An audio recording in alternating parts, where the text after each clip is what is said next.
tenemos ahora lo que es la atmósfera. La atmósfera es una capa gaseosa que rodea la Tierra.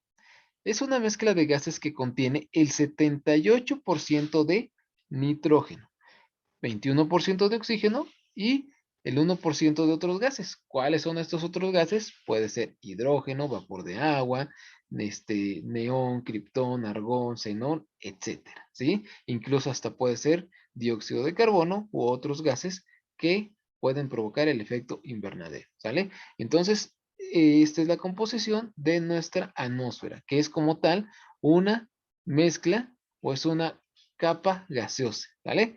La atmósfera es importante porque en ella tiene lugar muchos de los fenómenos del clima, ¿sí? Muchos fenómenos meteorológicos que afectan directamente al clima, como los vientos, las precipitaciones pluviales y la difusión de la luz, entre otras muchas cosas, ¿sí? Entonces, en la atmósfera suceden muchas cosas, ¿sí? Como les mencionaba, la atmósfera se va a dividir en 5 capas, que va desde la troposfera hasta lo que es la exósfera, que es la última capa que contiene la Tierra, ¿sí? Dentro de estas capas, pues se pueden encontrar muchos fenómenos meteorológicos, ¿sí? Principalmente en la primera, que es donde están lo que son los huracanes, lo que son, lo que se pueden formar los tornados, donde está la lluvia, las tormentas, todo. Por ejemplo, en la cuarta capa, que es la ionosfera, podemos encontrar lo que son las auroras boreales. De hecho, ahí, como es ionosfera, su nombre lo dice, este, hay muchos choques como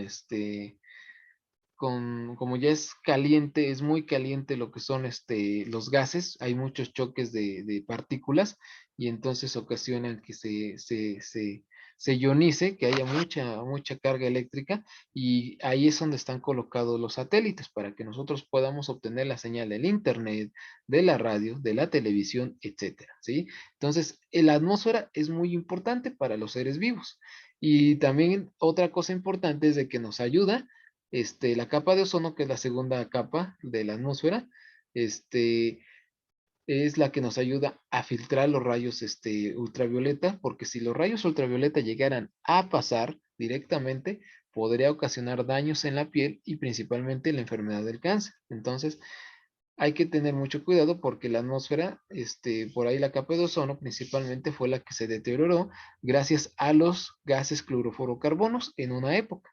Eso lo vamos a ver más adelantito ya en los últimos temas, ¿sí? Cuando ya veamos impacto ambiental, cómo fueron estos gases posibles de deteriorar nuestra gran masa gaseosa que es la que nos ayuda a protegernos. Otra cosa que también nos ayuda a la atmósfera es de regular la temperatura del día y de la noche. ¿Qué quiere decir?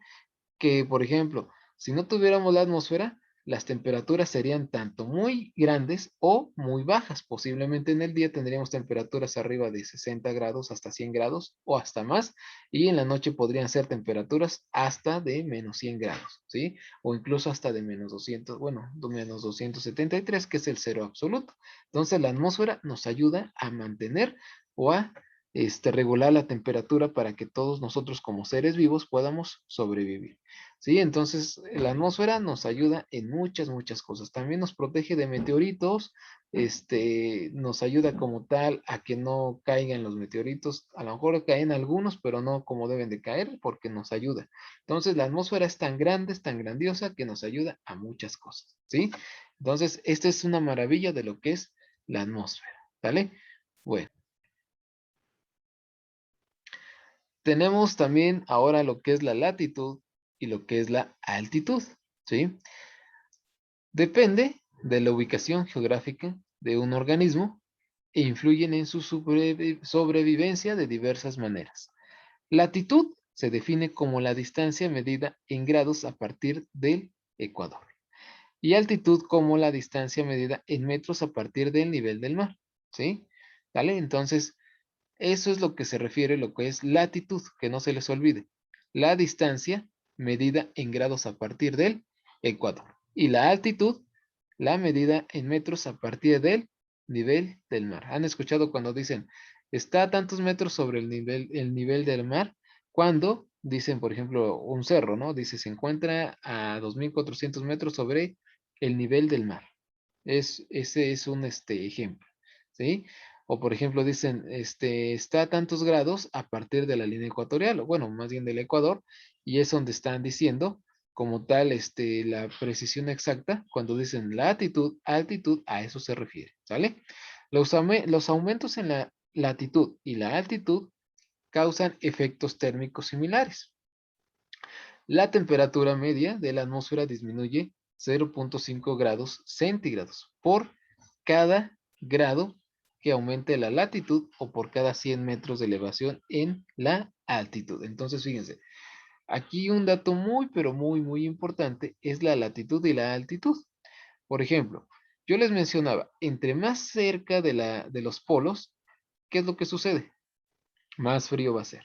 Entre más cerca del Ecuador, yo le digo línea ecuatorial, porque como tal el Ecuador es la línea ecuatorial que está en el centro de la Tierra, ¿sí? Es como si pusiéramos un hilo en una esfera y esa es la línea ecuatorial en la parte intermedia, ¿sí?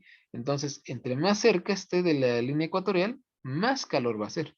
Entre más alejada y más cerca a los polos, más frío, ¿sí? Por eso nos dice que la altitud y la latitud aumentan o disminuyen lo que es la temperatura. Y normalmente nos los dice que es de 0.5 grados centígrados, ¿sí? Por cada grado que aumente la latitud. No hay que confundir la temperatura de grados centígrados con los grados de inclinación o como tal de los que nos estamos moviendo en la latitud, ¿sí? Aquí también, esto es en la parte de la latitud, ¿eh? Grados.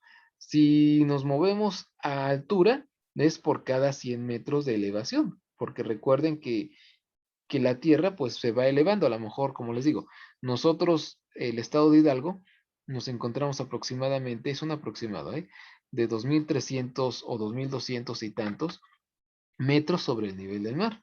O por ejemplo, podemos decir la Ciudad de México se encuentra a tanto nivel sobre el nivel del mar. ¿Qué quiere decir? Que pues tenemos una gran elevación, gran altitud. Pero por ejemplo, hay lugares donde a lo mejor son más altos, entonces pues ahí la temperatura va a cambiar, va a ser muy diferente para cada uno de ellos, ¿sale? Entonces, esta es la Ujú. importancia de la latitud y la altitud para el incremento o disminución de la temperatura, ¿sale? Entonces, esa es la parte en la que nosotros tenemos lo que es la temperatura, ¿sale? Bueno, ya teniendo en cuenta esto, la latitud y la altitud, continuamos. Ahora vámonos con en relieve, ¿sí? En relieve, en relieve condiciona el efecto de la temperatura, humedad y clima de un lugar, lo cual permite o limita la existencia de los seres vivos. Los relieves montañosos, por ejemplo, generan varias condiciones y propician el desarrollo de una gran diversidad biológica. Cuando hablamos de relieve, nos menciona que es el efecto en lo que es la temperatura, lo que es la humedad y el clima. Recuerden que el clima engloba a la mayoría de todos los fenómenos, ¿sí? Temperatura, lo que es la presión, lo que es también la humedad, altitud, latitud, etcétera, ¿sí? Este relieve va a limitar la existencia de estos seres vivos. ¿Recuerdan cuando veíamos lo que era la estructura de una comunidad? Cuando veíamos los límites, ¿sí? Por ejemplo, los relieves montañosos, ¿sí? Algunas ocasiones generan condiciones, ¿sí? Por ejemplo, están limitados para que no, digamos que no hay vida en ciertas partes, ¿sí? Y entonces, pues no se pueden desarrollar como deben de ser, ¿sí? Entonces, estas montañas, cerros o no sé, mesetas, llanuras, lo que le quieran decir, pues van a limitar un poco para las condiciones y el desarrollo de cierta diversidad. Por ejemplo, se han dado cuenta que hay águilas o arpías o ciertos animalitos que pueden, pues, son más que nada las aves, pues viven en lo más alto, ¿verdad? Pero pues esa es otra cosa, son condiciones muy diferentes para el desarrollo de cada uno de ellos. Pero pues es muy difícil que un animal, un ser vivo se reproduzca en ciertas condiciones, ¿sí? Entonces, esta parte del relieve es lo que determina o está determinado por esta parte, porque la temperatura, recuerden, entre más alto, ¿qué pasa? La temperatura es más baja, ¿sí? Entonces también la presión disminuye, la humedad es muy diferente y todo cambia. Los vientos son más altos, entonces por eso limita a que existan seres vivos en esa parte. Como les digo, el águila o las arpías o ciertos animalitos que viven en esas es porque tienen, como dicen, condiciones y se han adaptado a vivir en esa parte para que nadie los moleste y por eso es que están viviendo de esa manera, ¿sale? Bueno,